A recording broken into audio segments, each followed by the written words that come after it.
Bom, graça e paz, queridos. Amém? Amém. Vamos orar?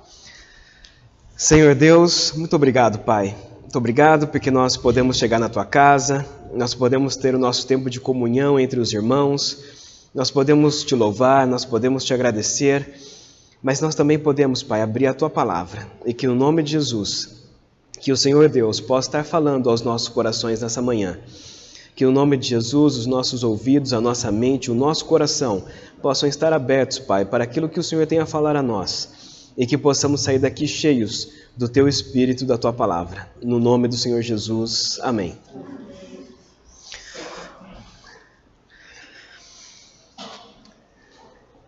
Muito bem, queridos. Hoje é um culto de Santa Ceia. E culto de Santa Ceia, nós lembramos de Cristo, nós lembramos do que Ele fez por nós.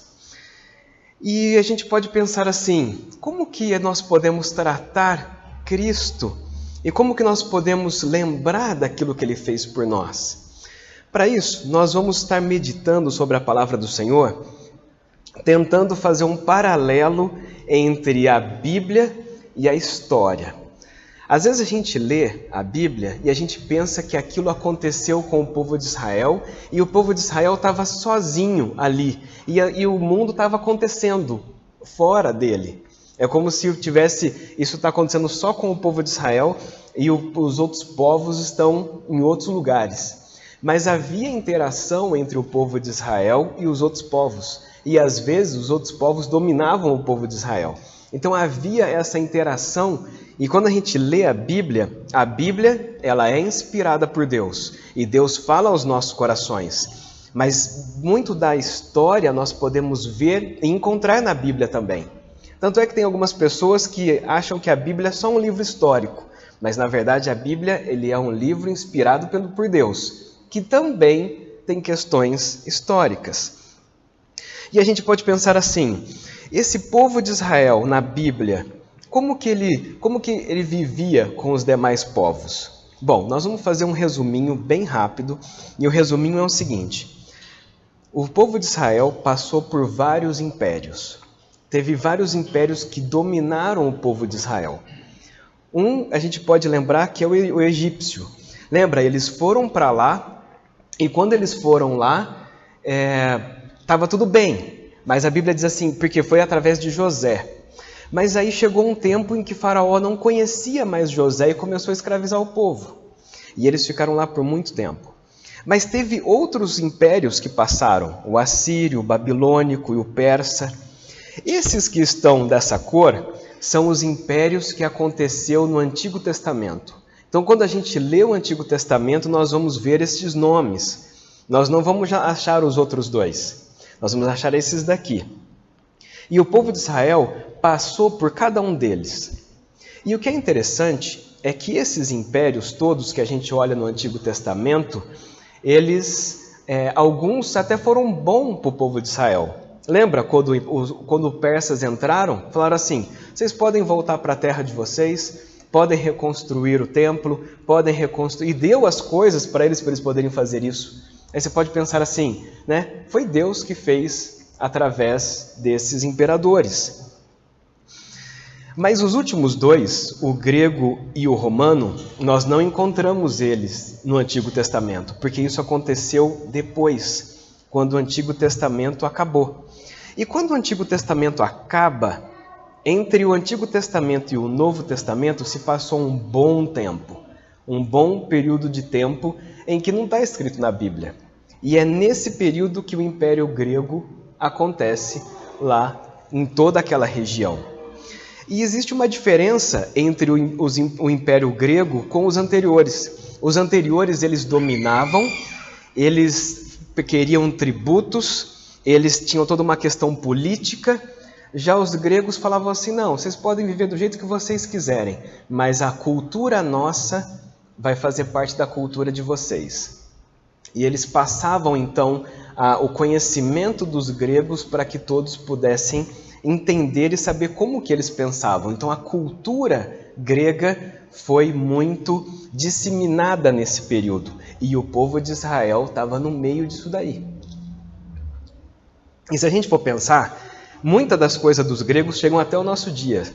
Nós temos boa parte da matemática foi desenvolvida na época dos gregos, forma de raciocínio lógico foi feito na época dos gregos, a astronomia também foi feita, foi muito desenvolvido na época dos gregos, o conceito de democracia também aconteceu nesse período dos gregos, o uso de mapas, os Jogos Olímpicos, todas essas coisas a gente ainda usa nos nossos dias, e isso daí é uma coisa muito, muito antiga. Mas tem uma coisa dos gregos que também foi muito forte, que é a filosofia. A filosofia grega, que foi desenvolvida naquela época, ela é usada até os nossos dias. E é mais sobre isso que nós vamos relacionar nessa manhã. Essa filosofia grega influenciou o mundo inteiro daquela época. E influencia o nosso dia a dia hoje também. E a gente pode pensar assim, tanto é que influenciou isso, que o Antigo Testamento foi escrito em hebraico, mas o Novo Testamento não foi escrito em hebraico. Mas os autores do Novo Testamento eram judeus. Mas se os autores são judeus, por que eles escreveram em grego e não escreveram em hebraico? Para você ver como a cultura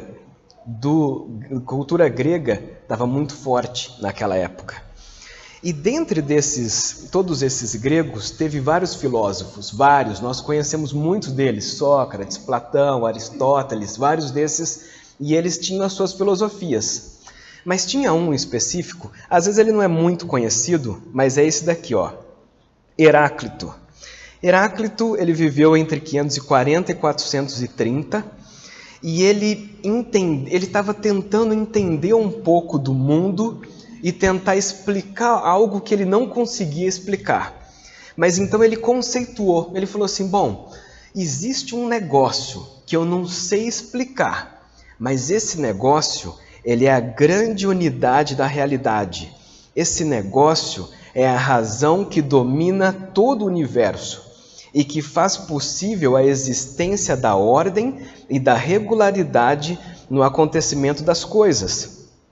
Esse algo que eu não sei o que é, está presente dentro dos humanos para guiar-nos as nossas condutas e nos ajuda a chegar ao verdadeiro conhecimento.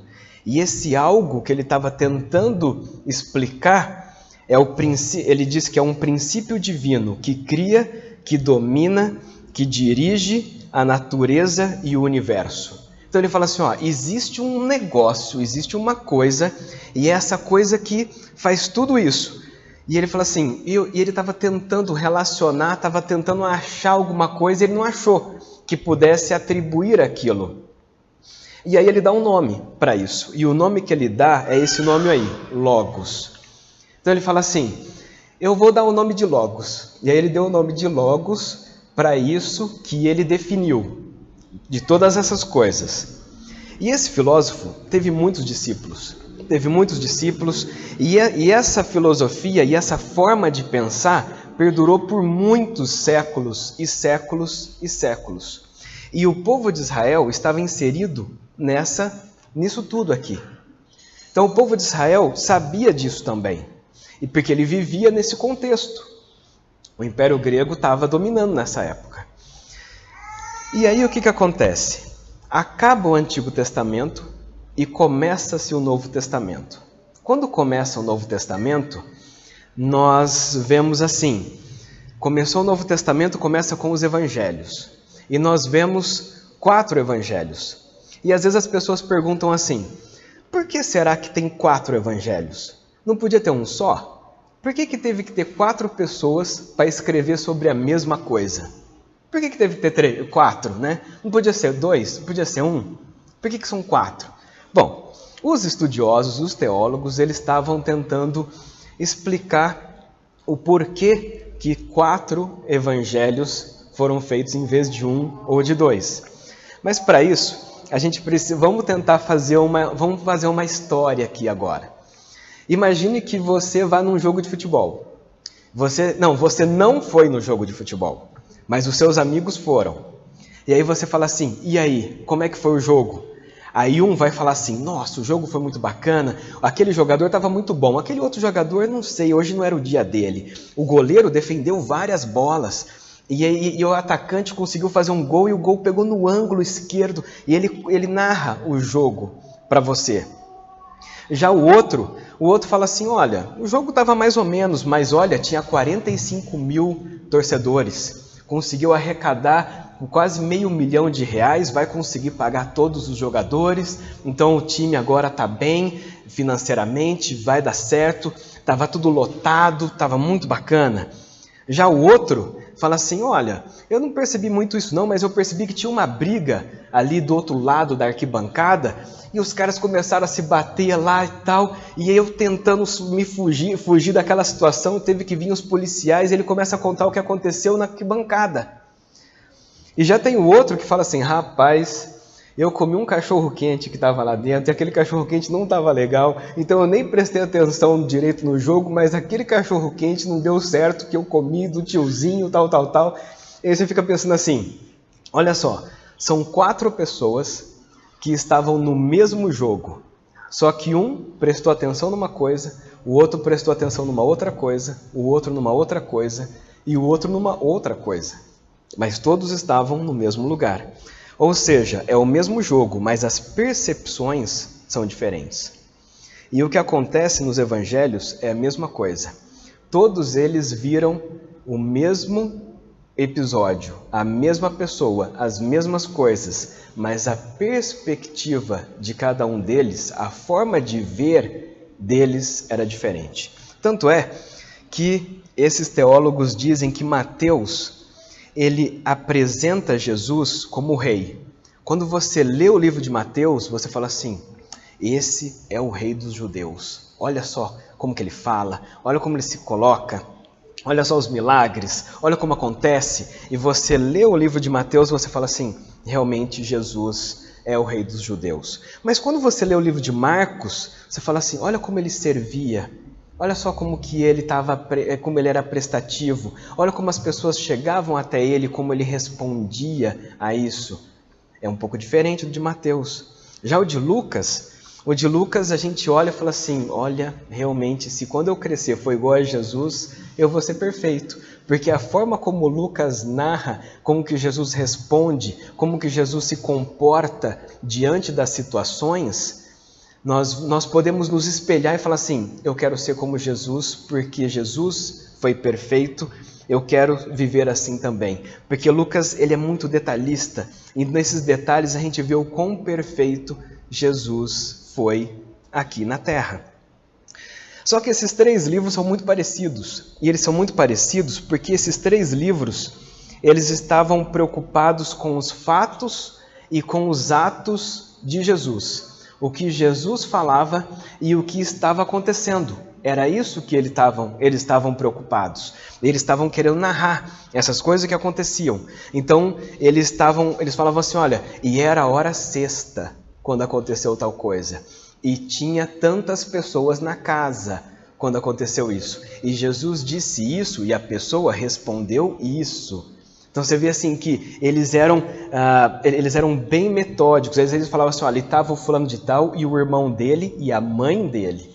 Então você vê como eles estavam preocupados com os fatos e com os atos, e com a ordem cronológica. Então aconteceu isso, e depois disso, Jesus foi em tal lugar. E depois disso, então você vê que tem uma ordem cronológica nesses 3 livros.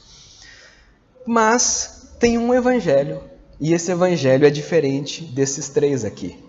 E esse evangelho que é diferente desses 3 é o evangelho de João. João, a forma de João falar sobre Jesus era totalmente diferente.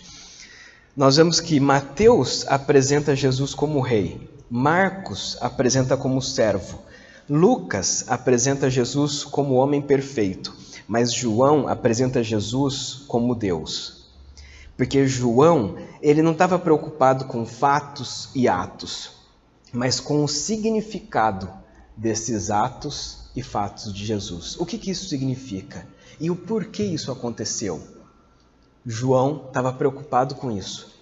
E a gente vê que você está lendo o livro de João, ele começa a narrar, você fala, será que isso aconteceu antes ou será que isso aconteceu depois? Porque ele não está preocupado com a cronologia, com se isso que aconteceu, depois aconteceu isso, depois aconteceu isso, mas ele tá preocupado com o que Jesus fez ali e o que aconteceu, como a glória de Deus foi manifestada naquele lugar. E se isso aconteceu antes ou depois, não é o foco de João. Às vezes, João não fala quantas pessoas estavam na casa, mas ele fala o milagre que aconteceu na casa. Às vezes ele não fala se aquela casa era na cidade tal ou na cidade tal. Ele fala que Jesus foi naquele lugar e algo aconteceu. Mas aonde era? Os outros livros vão falar, mas ele está focado nos milagres, ele está focado na ação de Cristo, em mostrar como Jesus era divino. Bom, tanto é que isso que a gente vê assim, que os primeiros livros, Mateus, Marcos, Lucas, eles focam em genealogias.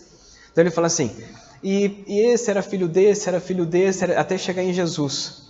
Mas João não coloca genealogia. Ele não fala quem que era filho de quem. João começa o livro dele diferente. Eu quero convidar os queridos a abrir a palavra do Senhor em João, no capítulo 1. Nós vamos ler a partir do verso 1. O que é interessante, né, enquanto os irmãos estão abrindo, que essas genealogias, você vê que Mateus e Lucas, eles colocam a genealogia de Jesus. Mas é uma genealogia um pouco diferente. Porque Mateus, isso é curiosidade, né? Mateus, ele começa de Abraão. Ele vai de Abraão até Jesus. Porque Abraão foi o primeiro que começou com o povo de Israel. Mas Lucas, quando você começa a ver a genealogia de Lucas, ele vai voltando, ele passa por Abraão e ele continua e ele vai até Adão. Então ele faz uma genealogia desde Adão até chegar a Jesus. Então é bem maior a genealogia de Lucas do que de Mateus. Mas João, ele não está interessado na genealogia. Ele está interessado em outra coisa, como a gente viu agora há pouco. E o texto de João, capítulo 1, começando a partir do verso 1, diz assim: no princípio era o Verbo. Olha só, quando eu disse para vocês que o Novo Testamento não foi escrito em hebraico, o Novo Testamento foi escrito em grego. E aí João, quando ele começa o livro dele, ele fala assim, olha gente, eu vou começar esse livro e eu vou começar a falar de algo. E ele fala assim, no princípio era o verbo. E esse verbo que ele está dizendo, quando você vai para o grego para saber o que era, sabe que palavra que é? Exatamente a palavra que este homem, há 500 anos antes de Cristo, ele falou assim, olha, eu sei de uma coisa, mas eu não sei o que é. E João fala assim, pois eu descobri quem é essa grande unidade da realidade, quem é a razão que domina todo o universo e que faz possível a existência da ordem. João fala assim, eu sei quem é que faz a regularidade dos acontecimentos das coisas, que está presente dentro dos humanos para guiar-nos na conduta e nos ajuda a chegar no verdadeiro conhecimento. E João diz assim, ó, eu sei quem é o princípio divino que cria, que domina, que dirige a natureza e o universo. Então João ele já fala assim, eu quero falar sobre essa palavrinha que vocês já ouvem há 400 anos, mas vocês não conseguem atribuir a alguém, a algo. Vocês sabem que existe, mas vocês não sabem o que é. E vocês não sabem quem é. E João fala assim, eu vou escrever esse livro e eu vou falar sobre essa pessoa aqui. Então ele já começa o livro dele mostrando algo que as pessoas procuravam. Imagina, durante esse homem tinha vivido há uns 450, 500 anos antes de Cristo, e as pessoas falavam assim, tá, mas e como é que é isso? Ele, não sei, rapaz, eu não sei, mas eu sei que tem, eu sei que existe. E os seus discípulos foram buscando os discípulos desse filósofo, tá? E eles estavam buscando uma resposta, buscando encontrar resposta disso. Mas esses filósofos, eles eram materialistas, eles acreditavam tudo na matéria, não tinha nada além disso. E eles buscando, e eles não conseguiam achar. Até que chega João, e João fala assim, pois é sobre isso daí, essa palavra que vocês estão estudando há muito tempo, é sobre essa palavra que eu quero conversar com vocês no meu livro. E ele já começa dessa forma. Então, voltando para o texto diz assim, no princípio era o verbo, e o verbo estava com Deus, e o verbo era Deus. Ele estava no princípio com Deus. todas as coisas foram feitas por ele, e sem ele, nada do que foi feito se fez. Você vê que a forma como ele coloca aqui tem a ver com o que o outro rapaz lá atrás achava. Ele sabia que era algo divino, ele sabia que era algo que criava e que sustentava todas as coisas, mas ele não sabia que era, ele não sabia como isso funcionava, mas ele sabia que existia alguma coisa para que todas as coisas pudessem estar no lugar, todas as coisas pudessem estar funcionando, mas ele não sabia quem fez isso, ou como era isso, mas ele sabia que tinha. E João está falando assim, então, pois é esse verbo aí que ele estava desde o princípio com Deus, e todas as coisas foram feitas por ele, verso 3, e nada do que foi feito se fez sem ele. Verso 4, a vida estava nele, e a vida era a luz dos homens. Então João está dizendo assim, olha, sem ele não tem vida, mas com ele tem vida. Sem ele nós sobrevivemos, mas com ele nós vivemos de verdade. E existe uma diferença muito grande de sobreviver ou de viver de verdade. Nós sobrevivemos numa situação muito difícil, numa calamidade, numa guerra, sem recursos nenhum. Aí ali você está tentando sobreviver. Mas quando você tem todos os recursos e as coisas estão boas, você está vivendo, e você está vivendo de uma forma diferente. E ele diz assim, ó, é nele é que você encontra a vida, e essa vida era a luz dos homens. E ele continua, verso 5, a luz resplandece nas trevas, e as trevas não prevaleceram contra ele. Você vê que ele diz assim, aquele homem, há uns 450, 500 anos antes, estava tentando desvendar uma coisa no meio material e não conseguia sair disso. E aí João fala assim, então, mas sabe por que você não consegue sair disso? Porque é mais do que a matéria, é mais do que isso que você pode pensar. Então, você vê que olha como João é mais profundo em definir o que é isso que aquele homem estava pensando e ele estava tentando resolver. Mas ele continua. Vamos para o verso 10 do mesmo capítulo 1. Ele continua e ele diz assim, no verso 10, o verbo estava no mundo e o mundo foi feito por meio dele, mas o mundo não o conheceu. Olha só. Então João está falando assim, ó, esse Criador, sustentador e que domina todas as coisas, foi ele que fez o mundo. Mas o mundo não conheceu. E não tinha conhecido mesmo. Tanto é que um homem tentou definir uma coisa que ele não estava conseguindo definir, porque ele não conheceu isso que ele está definindo agora aqui. E aí o verso 11 diz, veio para o que era seu, mas os seus não receberam.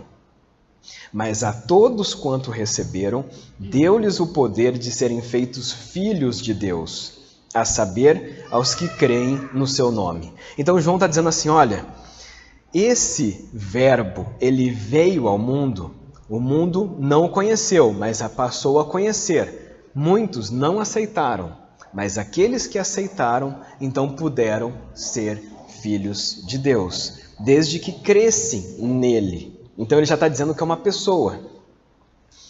E ele continua, verso 13. Os quais não nasceram do sangue, nem da vontade da carne, nem da vontade do homem. Então quer dizer, para ser filho de Deus, não é pela sua própria vontade, não é pelo seu próprio esforço. E não é por nascer do sangue, não é assim por dinastia. Ah, meu bisavô era crente, então e o meu pai também era, então o meu avô também era, então eu também sou. Não, é cada um de nós é que temos que tomar essa decisão por Cristo. Às vezes a pessoa fala assim, meu pai era pastor, então está resolvido. Não, o seu pai era pastor, mas você não. Você tem que tomar a sua decisão também por Cristo. Então não é por nascer do sangue, mas é por crer no nome dessa pessoa que veio fazer tudo isso. Não é da vontade da carne, não é porque eu quero, eu vou tentar e eu vou conseguir. Nós não conseguimos por nós mesmos. Nós precisamos do Senhor para que o Senhor possa agir em nós.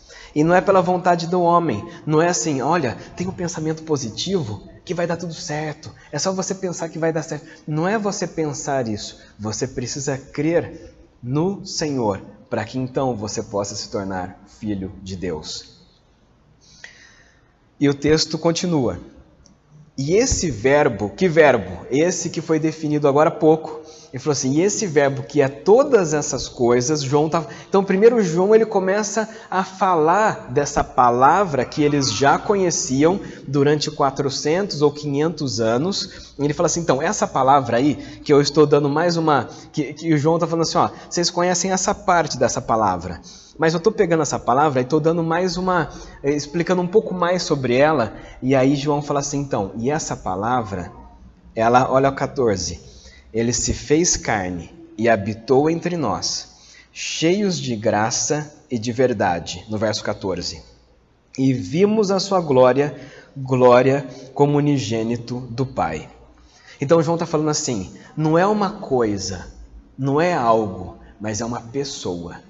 Essa pessoa que eles estavam esperando e tentando entender o que era por 450 anos, vem João e fala assim, então, isso daí que vocês estavam pesquisando, isso é uma pessoa. E essa pessoa veio ao mundo e habitou entre nós. E quando nós olhávamos para essa pessoa, nós víamos Deus nessa pessoa.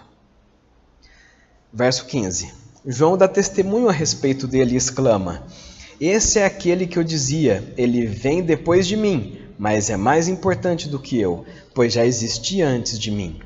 Porque todos nós temos recebido da sua plenitude e graça sobre graça.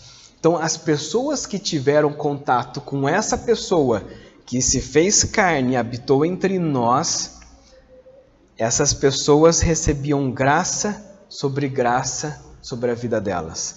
E elas recebiam da plenitude. Plenitude é quando você se sente completo, quando você se sente satisfeito, quando você se sente bem, quando você fala assim... Aí você pode pensar assim, mas a gente está em lutas, a gente tem problemas, mas mesmo a gente tendo lutas, a gente tendo problemas, a gente tem paz. A gente fala assim, mas o Senhor está comigo, né? Porque às vezes as pessoas pensam que a gente não tem problema, às vezes as pessoas pensam que a gente vive nas mil maravilhas, mas por o Senhor estar conosco, nós conseguimos ficar em paz, mesmo mediante essas coisas. E o texto continua, porque a lei foi dada por meio de Moisés, a graça e a verdade vieram por meio de Jesus Cristo. Agora aqui, então, João, ele fala assim, olha, essa palavra que define todas essas coisas que vocês já ouvem há muitos e muitos anos, essa palavra, na verdade, é uma pessoa. E essa pessoa é Jesus Cristo, no verso 17. E no verso 18 ele continua, ninguém jamais viu Deus, o Deus unigênito que está junto do Pai, que é quem o revelou. Então Deus, ninguém pôde vê-lo, mas por Jesus ter vindo ao mundo, quando as pessoas olhavam para Jesus, elas conseguiam saber como que Deus era. Porque Jesus revelou a essência de Deus. Não é que ele foi a parte de fisionomia, mas a essência de Cristo era Deus e as pessoas puderam ver isso nele. Até aqueles que não acreditavam sabiam que Jesus era diferente. Ele falava assim, olha, ele é diferente, mas eles sabiam que tinha alguma coisa diferente naquele homem. Por quê? Porque quando eles olhavam para ele, sabia que era diferente. Você vê que teve algumas vezes que Jesus estava em alguns lugares e as pessoas se levantavam para apedrejá-lo, mas na hora H não faziam. Porque eles falavam assim, não, será? Por quê? Porque eles olhavam para Jesus e falavam assim, não, esse homem é diferente. Por quê? Porque Deus se revelou nele. E eu fico pensando assim, né? Quando a gente pensa assim, Deus ele nos ama de uma forma que a gente não consegue entender. Já parou para pensar como que deveria ser conviver com Jesus? Imagina o amor, o carinho, o jeito como Deus falava, Jesus falava. Imagina como que deveria ser, né? Deveria ser um negócio... Você vê que quando Jesus falava no monte, as pessoas ficavam horas. Teve uma vez que Jesus falou por tanto tempo que já tinha passado da hora do pessoal poder ir para casa e o pessoal estava tudo ali. E aí os discípulos do tipo, Jesus, chega por hoje. Por quê? Porque já está ficando de noite, esse pessoal tem que ir para casa, tem que comer, e a gente não tem como dar comida para esse povo todo. Melhor você continuar amanhã. Jesus, não, dê de vocês de comer esse povo todo aí, que eu vou continuar falando aqui. E ele continua falando, e aí Jesus faz a multiplicação dos pães, porque o povo queria continuar ouvindo ele falar. Imagina como que deveria ser isso, porque Deus se revelou através dele. Mas deixando a filosofia de lado, era só para os irmãos verem que isso que João está falando era algo normal para eles, era algo conhecido para eles, era algo conhecido deles há muitos e muitos séculos. Mas deixando isso de lado, o próprio texto diz que Jesus era eterno, porque ele estava lá no princípio. Ele não teve começo. Não foi assim, ele nasceu no ano 0, no dia 25 de dezembro. Às vezes as pessoas falam assim, ele nasceu no dia 25 de dezembro do ano 0. Não, ele não nasceu no dia 25 de dezembro. E aí você fica pensando assim, e ele não nasceu ali, ele já existia muito tempo antes. Ele veio ao mundo no ano 0. E ele é divino, pois ele estava com Deus. Quando o texto diz isso, no capítulo 1, a partir do verso 1. Ele é o Criador, porque todas as coisas foram feitas por ele. E ele é a luz, ou seja, é ele que nos mostra o caminho para o Pai. Durante todo aquele tempo em que o povo estava na terra, eles tinham a Bíblia, eles tinham essas coisas, mas tinham os demais povos, tinham as culturas, tinham as coisas que acabava fazendo com que eles tropeçavam, e eles tropeçavam muitas vezes. E Jesus vem e ele fala assim, não, mas o caminho é esse aqui, vem comigo, o caminho é esse. E ele clareia o caminho para que as pessoas possam chegar ao Pai. Ele faz tudo isso. E aí você pode pensar assim, mas tinha que ser Jesus para fazer isso? Não podia ser uma outra pessoa? Não podia ser de outro jeito? Bom, a própria Bíblia responde. Vamos dar uma olhadinha lá em Romanos, vamos folhear um pouquinho mais para frente, no capítulo 3, a partir do verso 9. Enquanto os irmãos estão achando Romanos capítulo 3, o contexto dessa situação aqui é que Paulo está falando a respeito de se os judeus tinham alguma vantagem ou se não tinham alguma vantagem em relação aos não-judeus. Porque lembra, Paulo ele veio para pregar o evangelho aos gentios, aos que não eram judeus.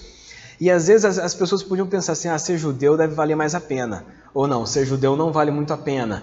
Será que tem alguma diferença?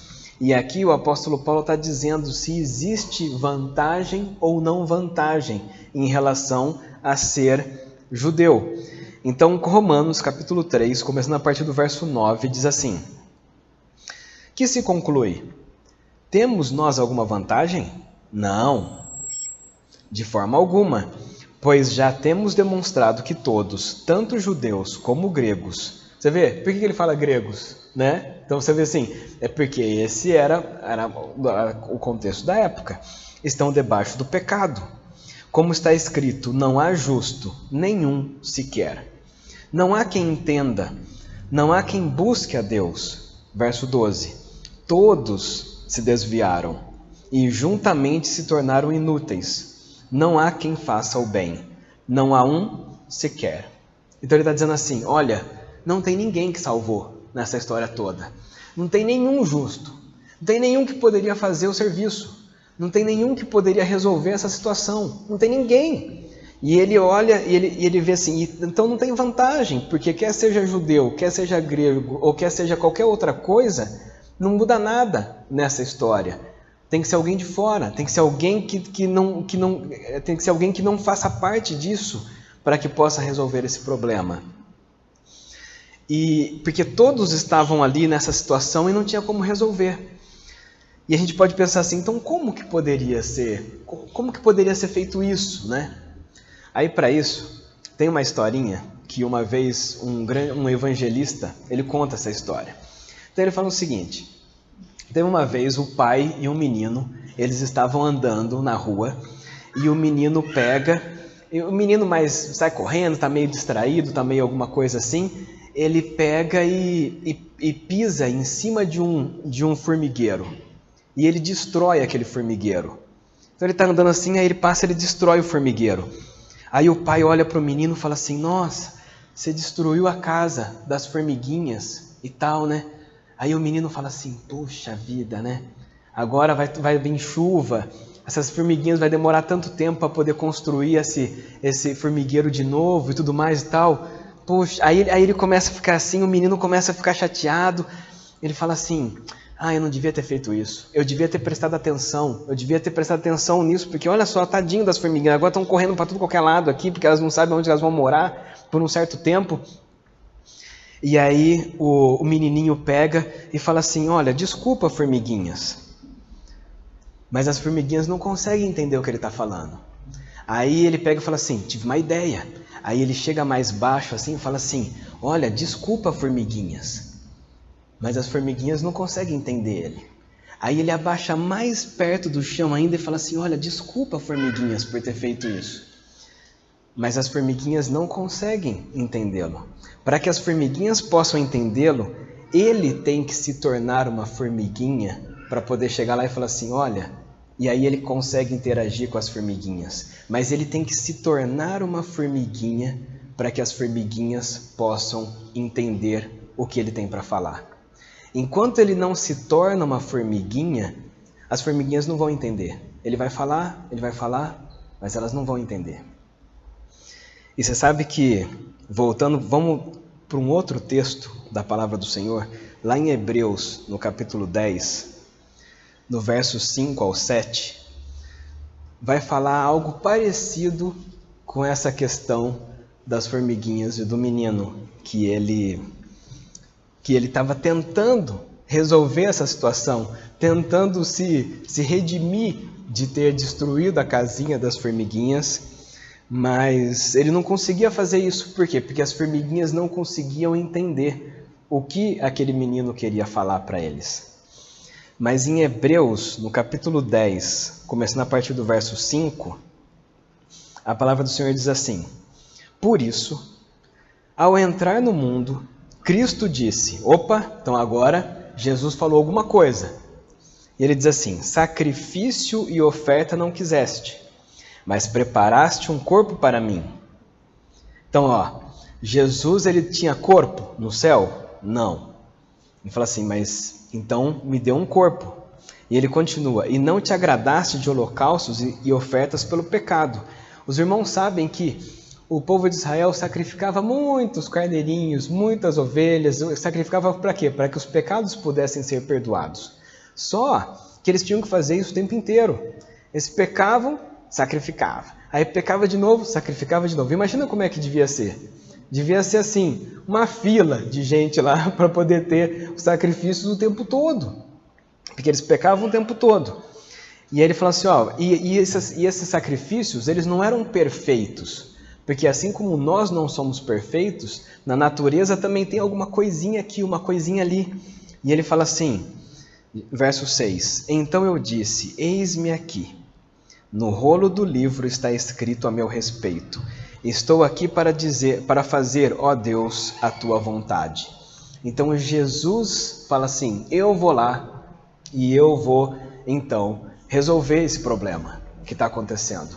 E quando ele vem para poder resolver esse problema, Jesus se torna formiguinha para poder conversar com as formiguinhas da forma que a formiguinha pudesse entender aquilo que ele queria dizer. E a gente pensa assim, como que ele faz isso? Bom, para ele poder fazer isso, vamos olhar em Filipenses, no capítulo 2. Aqui Paulo está dizendo como que Jesus fez para que ele pudesse vir ao mundo e falar a nós como que nós precisamos, o que Deus queria falar a nós através de Jesus. A palavra do Senhor diz assim, a partir do verso 5, tenham entre vocês o mesmo modo de pensar de Cristo Jesus, que, mesmo existindo na forma de Deus, não considerou ser igual a Deus algo que deveria ser retido a qualquer custo.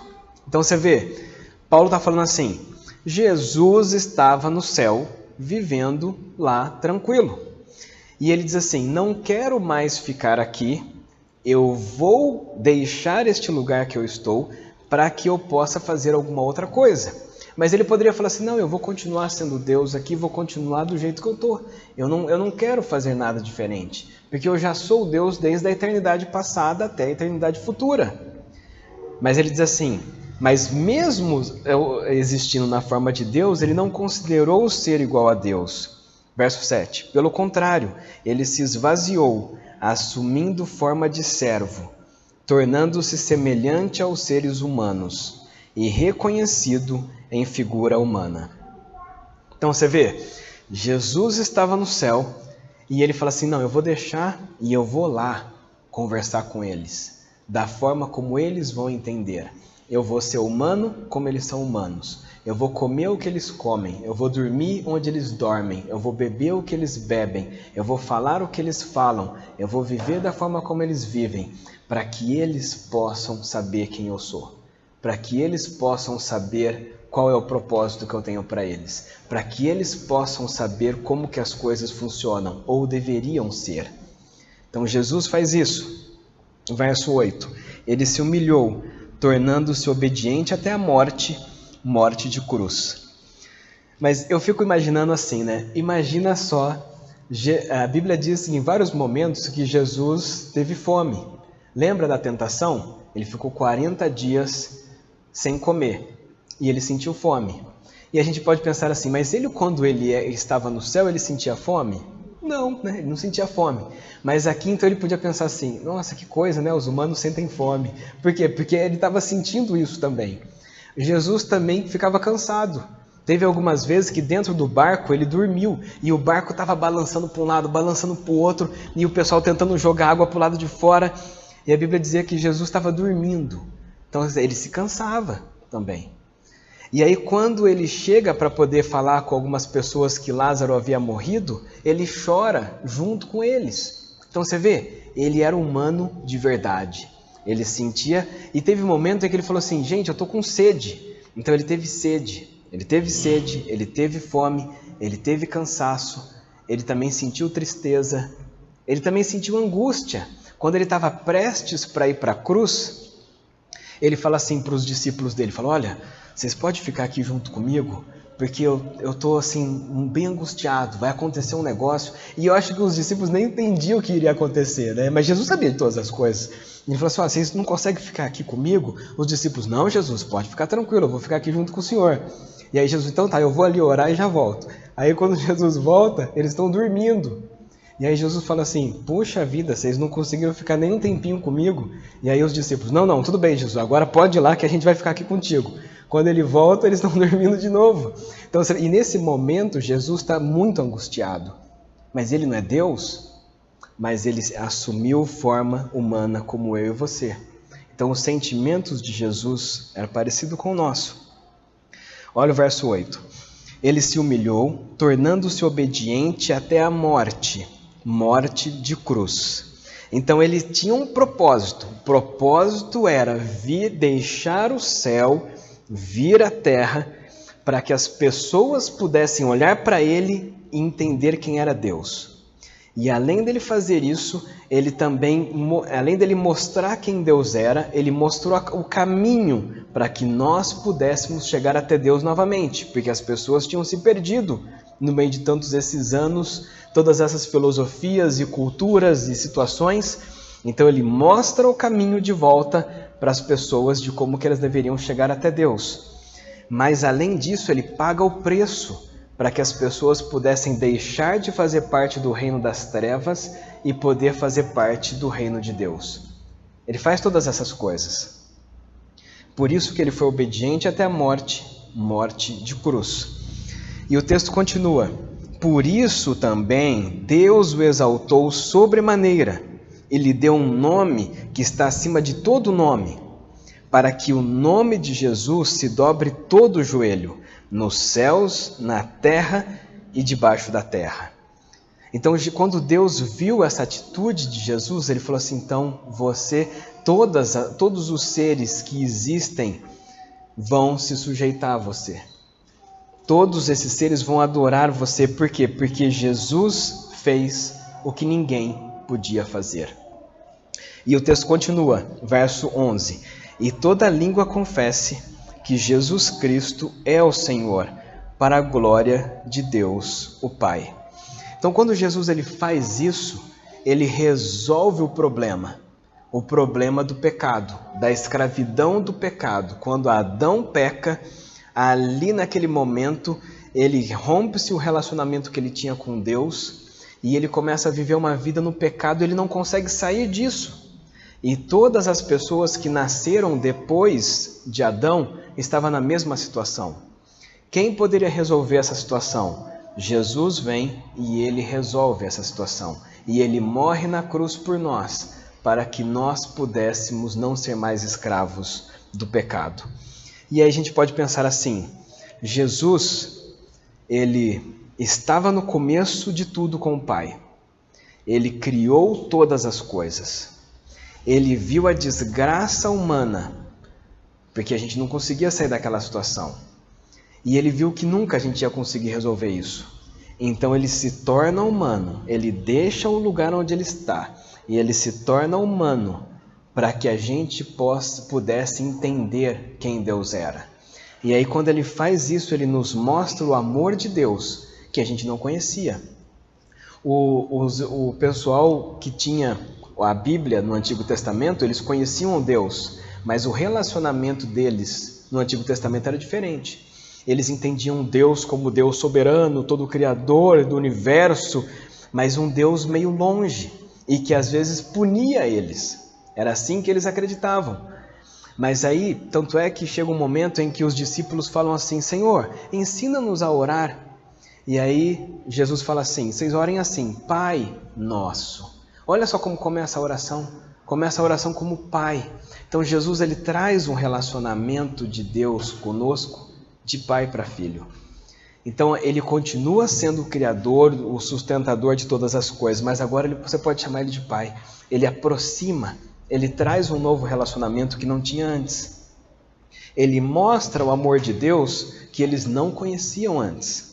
Ele mostra a essência de Deus de uma forma que eles não conheciam antes também.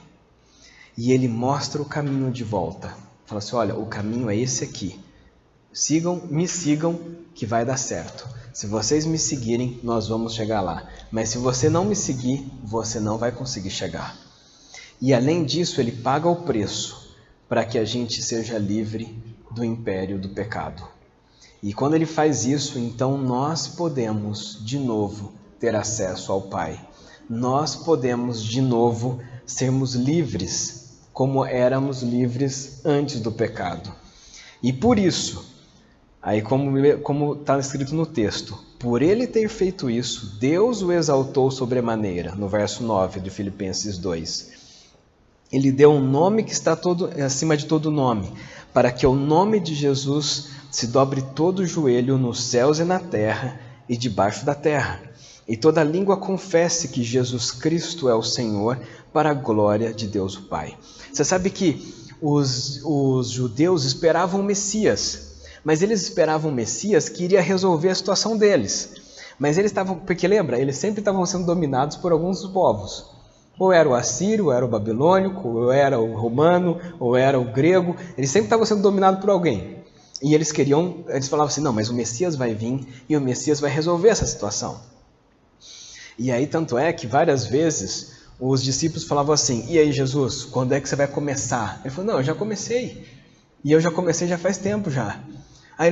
Porque eles queriam que Jesus sentasse e falasse assim, sai daí imperador, que agora quem vai mandar aqui sou eu. E eles achavam que era assim que iria funcionar, e que Israel seria o grande império, né? E eles iriam dominar tudo. Mas Jesus fala assim, não é esse reino aí que eu vim libertar vocês.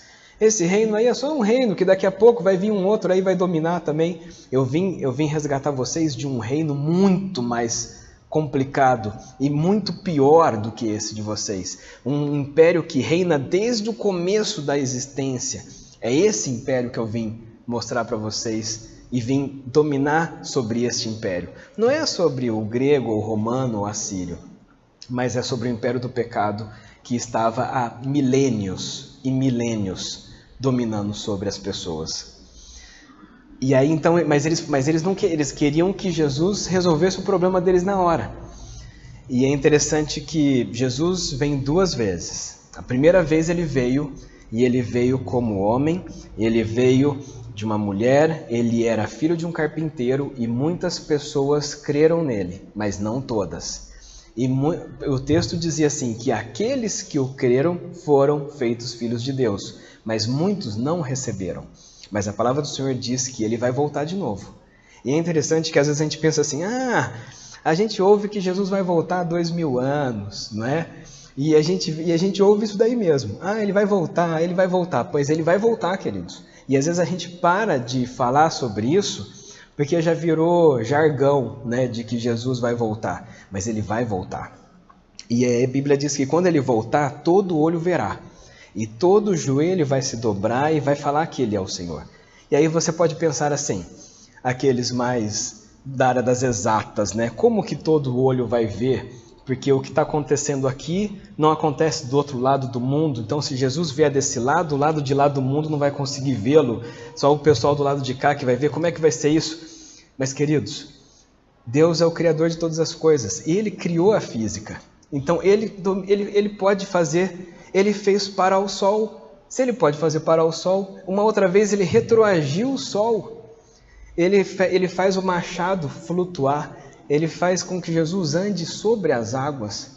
Aí você fica pensando assim, então ele faz a física e ele mesmo muda as leis da forma como ele quer. Então se todo olho vai ver quando Jesus vier, porque todo olho vai ver. Como é que vai ser isso? Não sei, queridos, mas isso vai acontecer porque a palavra do Senhor diz isso. Então quando a gente pensa que Jesus, ele veio e ele fez isso por nós, nós devemos viver de uma forma diferente. Nós precisamos entender quem esse Jesus é para nós. E quando nós entendemos quem Jesus é para nós, quando nós entendemos o que Jesus veio fazer por nós, então nós vamos ser gratos a Ele. E quando nós sermos gratos a Ele, nós vamos servi-lo não por medo, mas nós vamos servi-lo por gratidão. Por falar assim, Senhor, muito obrigado por o Senhor ter feito isso. Eu vou seguir o que o Senhor deixou para mim na Tua palavra, porque eu sou grato a Ti pelo que o Senhor fez. Eu não vou seguir com medo da punição ou das consequências, mas eu vou segui-lo porque eu sou grato por o que Ele fez por mim. E quando nós fazemos isso, nós seguimos a Jesus por amor. Nós fazemos isso porque nós entendemos o que Ele fez por nós. Mas o problema é quando a gente segue Jesus por medo, ou o problema é quando a gente segue a Jesus porque a gente fala assim, é melhor isso do que ir para o inferno, né? Então vamos fazer aí, o que tem que fazer? O que tem que fazer aí? Tem que seguir isso? Tá bom. Não, mas não é assim. Quando você entende o que Jesus é e o que Ele fez por você, você quer esse Jesus para você. E você quer isso por quê? Porque você vai querer viver com Ele para sempre depois. E você vai querer viver com Ele para sempre depois porque você o conhece. Porque o problema é, para que nós vamos querer ir para o céu, sendo que a gente não conhece o Senhor do céu? A gente vai chegar lá e falar assim, o que eu estou fazendo aqui? Mas quando você conhece, você quer viver com Ele para sempre.